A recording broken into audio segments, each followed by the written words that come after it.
কিরে অব্রো, বাড়ি যাবি কবে? না রে ভাই, কুরবানি ঈদেও আমি দেশে যাব না, ভালো লাগতেছে না। ভালো লাগতেছে না মানে? তুই না 2 দিন আগে বললি তুই দেশে যাবি, তাইলে এখন আবার ভালো লাগতেছে না কেন? না রে ভাই, আসলে ঈদের আনন্দ আমাদের মতো প্রবাসীদের জন্য না। আমার এইবারের ঈদেও বাড়ি যাওয়া হবে না। আরে কি হয়েছে একটু খুলে বলতো। তাইলে শোন কি হয়েছে। এই ছাপড়ি গাড়ি নিয়ে কই থেকে আসলি? এই ছাপড়ি গাড়ি মানে এই গাড়ি আমারে বড় ভাই কিনে দিছে। তোর বড় ভাই থাকে বিদেশে আর তোর একটা বাঙালি গাড়ি কিনে দিছে। ওই গাড়ির হেডলাইটটাও ভাঙা।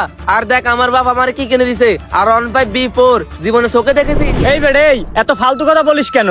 আমার ভাইয়ের যেটা সাধ্য আছে ওই গাড়ি আমারে কিনে দিছে। আমার বড় ভাই আমাকে দামি গাড়ি কিনে দিতে পারে, ওই সাধ্য আমার বড় ভাইয়ের আছে। আমার বড় ভাই বিদেশ বসে প্রতি মাসে লক্ষ লক্ষ টাকা ইনকাম করে।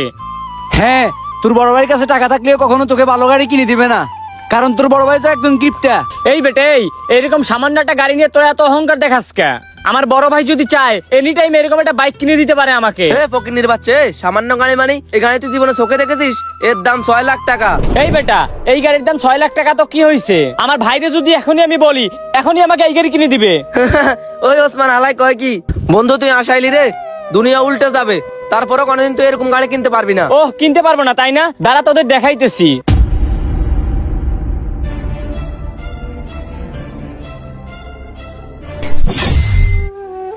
কিরে ছোট ভাইটা এখন আবার কল দিল কেন? হ্যাঁ হ্যালো ভাই, বল। ভাই তুমি কই আছো? তুমি এখনই আমাকে বাইক কেনার জন্য 5 লাখ টাকা পাঠাও। এখনই বাইক কিনে তুই কি করবি? হ্যাঁ, আমি গত মাসেও না বাড়িতে 1 লাখ টাকা পাঠালাম, এখন তোর বাইক কিনে দিব কিভাবে? দেখো আমি অত কিছু জানি না, আমার বাইক কেনার জন্য টাকা লাগবে আর সেটা আজকেই লাগবে। আরে ভাই একটু বুঝার চেষ্টা কর, আমার কাছে তো টাকা নেই। আমি টাকা থাকলে তো দিয়েই দিতাম, তোদেরকে প্রতি মাসেই তো লক্ষ লক্ষ টাকা দিই আমি। ভাই দেখো, তুমি কত টাকা দিছো বা না দিছো সেটা আমার দেখার বিষয় না। আচ্ছা তাইলে তুমি বিদেশ গেছো কেন যদি আমাকে টাকাই না দিতে পারো? আমি বিদেশ আসছি তার মানে প্রতি মাসে তোরে বাইক কিনে দিব, এটা ওটা কিনে দিব, এই কারণে আমি আসছি তাই না? আমি তো টাকার মেশিন, টাকা ছাড়া তো আমার কোনো মূল্য নেই তাই না? এই তুমি বিদেশ গেছো কি দিয়া? বাপের টাকা দিয়া, আর বাপের টাকার আমারও অধিকার আছে।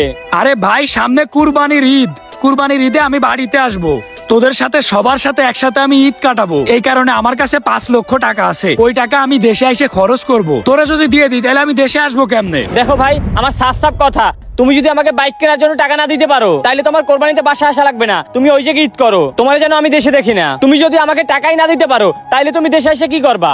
তোমার মতো ভাইয়ের দেশে আসা লাগবে না। এই টাকা পাঠাই দিলে আমি বাড়িতে আসবো কিভাবে? আসার দরকার নাই যদি বাইক কেনার টাকা না দিতে পারো, তারপরও আমার বাইক লাগবে। আচ্ছা ঠিক আছে, আমি তো টাকা পাঠাই দিচ্ছি, রাখ। আচ্ছা ঠিক আছে। কিরে তোর বিদেশি কামলা ভাই কি বললো? আরে বেটা টাকা পাঠাইতেছে, কালকেই আমি নতুন বাইক কিনবো। আর তোদের এই বাইক এটা তো পুরান হয়ে গেছে, সাপ্রি বাইক। ঠিক আছে কিন তাইলে। শোন ভাই, আমি কি করি না আমার পরিবারের লোকের জন্য, এত টাকা পয়সা পাঠাই। এই গত মাসেও আমি 1 লক্ষ টাকা পাঠাইছি, তারপর ওদের মন রক্ষা করতে পারি না। আমার কি একটু ঈদের আনন্দ নেই? আমার কি একটু পরিবারের সাথে ঈদ করতে মন চায় না? ওরা শুধু নিজেরটাই দেখে, আমার দিকটা দেখে না।